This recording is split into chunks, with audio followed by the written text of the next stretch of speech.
Et bien le bonjour à tous les otaku, on est là pour la petite vidéo sur mes sorties de la semaine et mes divers achats. Alors j'ai attendu avant de tourner cette vidéo, car je me suis dit que j'allais condenser plutôt 15 jours en une vidéo plutôt que de faire une vidéo toutes les semaines, ce qui serait un peu chiant pour vous.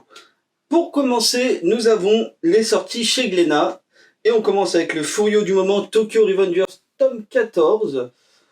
J'ai pas grand chose à en dire dessus parce que j'ai lu les scantrad de l'époque. Donc on a toujours l'effet papillon, hein. On croit avoir résolu un problème, mais on voit que ça a eu de gros bouleversements dans le futur. Du coup, Takemishu va retourner dans le passé pour essayer à nouveau, d'améliorer la situation. En bien ou en mal, ça sera la petite surprise. Ensuite, nous avons le tome 2 de Parasite Reversi, le spin-off officiel voilà, de Parasite.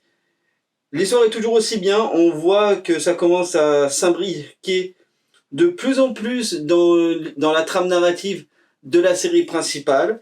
J'ai découvert que la série, ça y est, était finie au Japon. Elle sera pas trop longue, c'est le point positif. Elle ne fera que 8 tomes. Donc ça va, bon, même si on se tape un tome tous les, je crois, 4 mois, bon, ça ira quand même assez vite. Pour conclure chez Glénat, nous avons le tome 2 de Terrarium avec la jaquette qui est toujours magnifique et des pages couleurs au tout début qui sont tout aussi sublimes.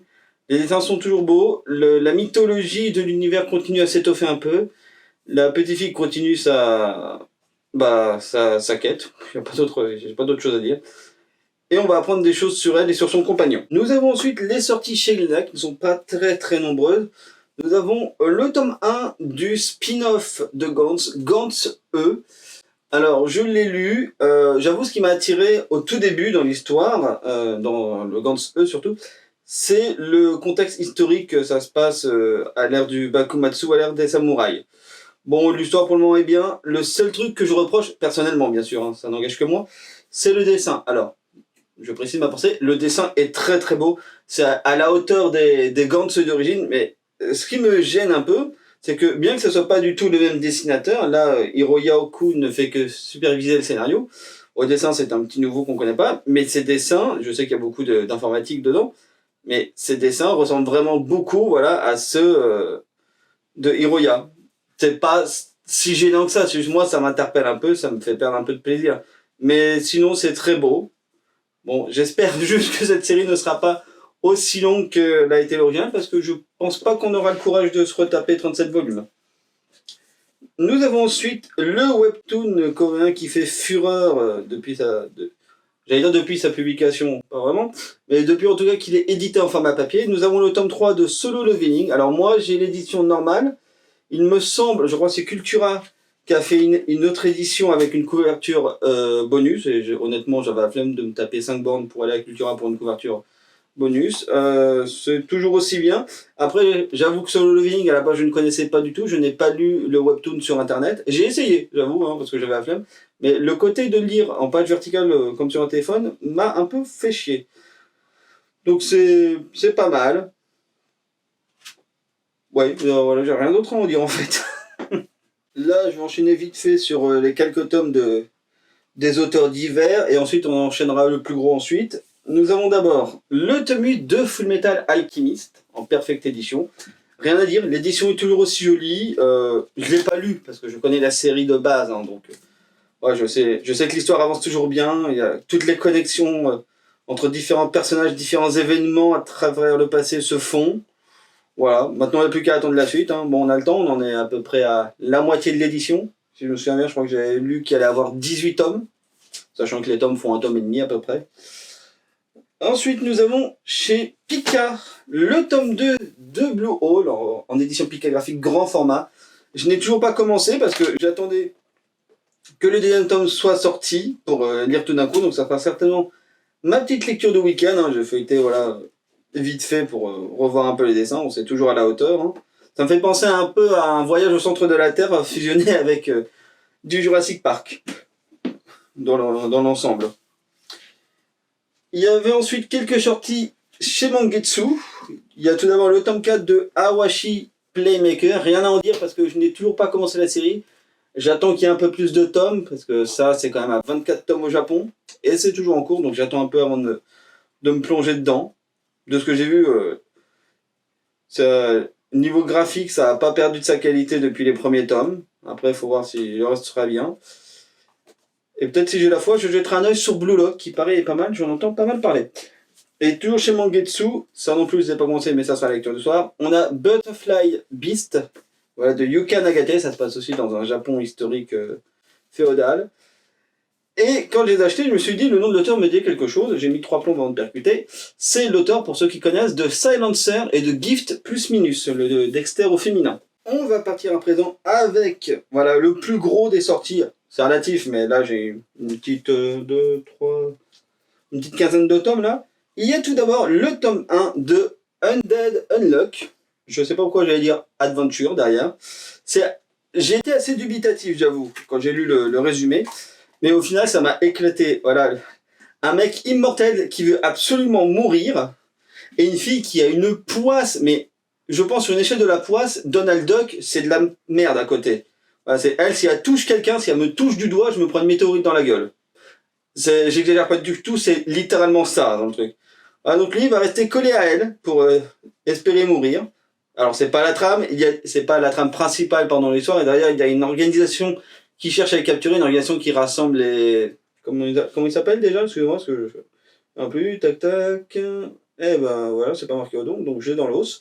Voilà, mais qui cherche à rassembler tous les, on va dire, les phénomènes, les gens qui ont des pouvoirs comme ça, pour en faire on sait pas encore quoi. Voilà, donc on a par exemple une fille qui peut solidifier l'air, on en a un autre qui peut arrêter les mouvements des muscles rien qu'en les regardant. C'est assez fun, je crois que c'est actuellement 7 volumes en cours. J'espère que ça sera pas trop long parce que ça pourrait être assez épuisant. J'ai pris l'édition collector parce que très étrangement à la boutique où je me suis pris, j'ai reçu que l'édition collector ce jour-là et pas du tout la normale. Bon, ça m'a coûté que 1,50€ de plus, donc voilà, c'est juste il y a un petit porte-clés qui ne me servira pas, donc voilà. Nous avons ensuite voilà. Le tome 11 de Moriarty, le prince du crime. Alors ce tome-là est beaucoup axé sur Sherlock Holmes, du coup. Voilà, John Watson va lui présenter sa femme, je sais même plus comment elle s'appelle, Mary, voilà. Bravo. Voilà, qui va l'emmener au cœur d'une enquête et tout.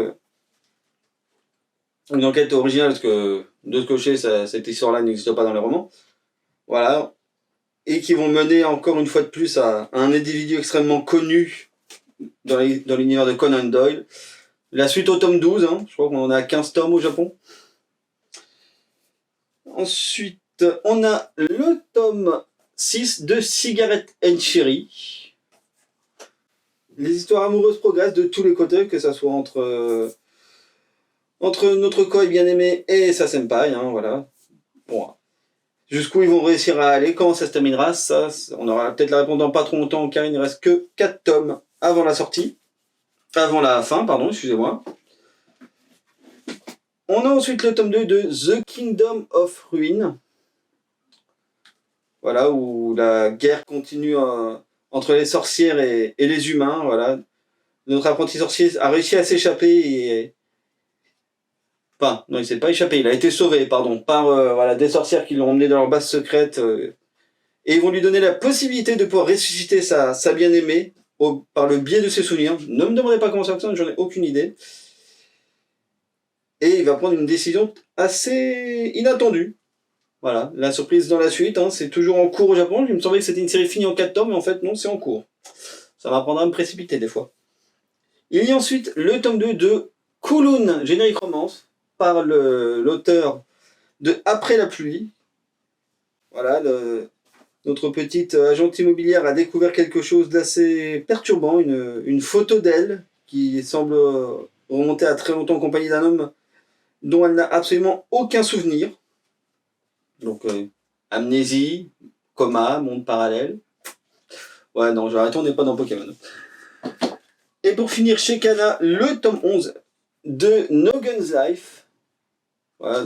L'étau se resserre autour de Jizo et de l'entreprise paramilitaire qui dirige tout. Donc on approche de la fin, il ne reste plus que 2 tomes. Et il faudra que je lise absolument tout parce que honnêtement, en lisant le tome 11, je me souvenais pas de la moitié des trucs qui sont passés. C'est ça le problème quand on se tape des sorties qui sont espacées genre de 5 mois. on se souvient absolument de rien. Et pour finir, nous avons les sorties de Shikion. Il y a tout d'abord, bien évidemment, le tome 30 de My Hero Academia. J'ai pris la version collector, mais j'ai aussi pris une version normale, comme ça je peux garder celle-là sous blister, pour le fun. Alors, j'avoue, la couverture version comique est très belle, je suis pas content, mais je trouve quand même l'original beaucoup plus belle, beaucoup... Oula, je suis fatigué. Je trouve celle de la version originale vraiment meilleure. Après, ça n'engage que moi. C'est spectaculaire ce qui se passe dedans, il y a des révélations. Voilà, c'est la fin d'un arc et les prémices d'un arc final qui s'annonce. Voilà, donc après... quand on dit arc final, ça veut tout dire et rien dire. Hein. Des arcs finaux, il y en a qui durent des fois 50 volumes. Je charrie un peu, mais c'est pas loin. On a ensuite le tome 18 de Beastars. Ça fait vraiment des sorties que j'attends le plus chaque mois parce que je trouve ça extrêmement mignon et à la fois extrêmement profond, l'histoire qu'il y a dedans. Legoshi est revenu à l'académie pour se planquer et il voit à quel point tout a changé entre temps. Avant, les carnivores et les herbivores avaient de bonnes relations et maintenant c'est tendu. Et du coup, il va continuer à enquêter du côté du marché noir et va tomber sur des vieux amis. Il y a ensuite le tome 5 des carnets de l'apothicaire. 5 sur 8, hein, on a bientôt rattrapé le Japon. Mao a été racheté du coup... Pardon, Mao. Voilà, je m'y ferai jamais à ça. Voilà, a été racheté du coup par l'homme qui l'a taquiné avant et elle va se retrouver à nouveau au cœur d'intrigues policières et tout. À voir comment va se passer tout le reste. Je ne peux absolument pas prédire parce que je n'ai pas lu le roman et surtout je ne sais pas lire le chinois ou le japonais. Je ne sais plus si c'est chinois ou japonais à la base. Il y a ensuite le tome 2 de Lonely World. Voilà, donc pardon, fou la vache, qui continue à explorer la cité, voilà, en compagnie de son ami, et à faire quelques petites découvertes. Pour le moment, rien de très transcendant pour nous dans l'histoire au niveau des révélations. Mais ça va peut-être progresser. Bon, le problème, c'est que maintenant, je pense qu'on va attendre 6 mois. Parce que si je me souviens bien, c'est une création Kiyun originale, donc pour le moment, c'est pas publié au Japon. Donc, on a rattrapé le nombre de volumes, hein, 2. Plus qu'à attendre. Et en dernière sortie chez Kiyun, on a le volume 7 de Gigante, voilà, toujours de Hiroya Oku avec sa super-héroïne actrice porno. C'est pas moi qui le dis. Hein. On en a pris un peu plus enfin sur ce qui se passe dans ce monde. Hein. Pourquoi il y a une espèce de guerre avec des espèces de martiens extraterrestres et pourquoi est-ce qu'elle a rencontré un type qui lui donne un bracelet qui lui permet de jouer à Chérie, j'ai rétréci les gosses. Hein.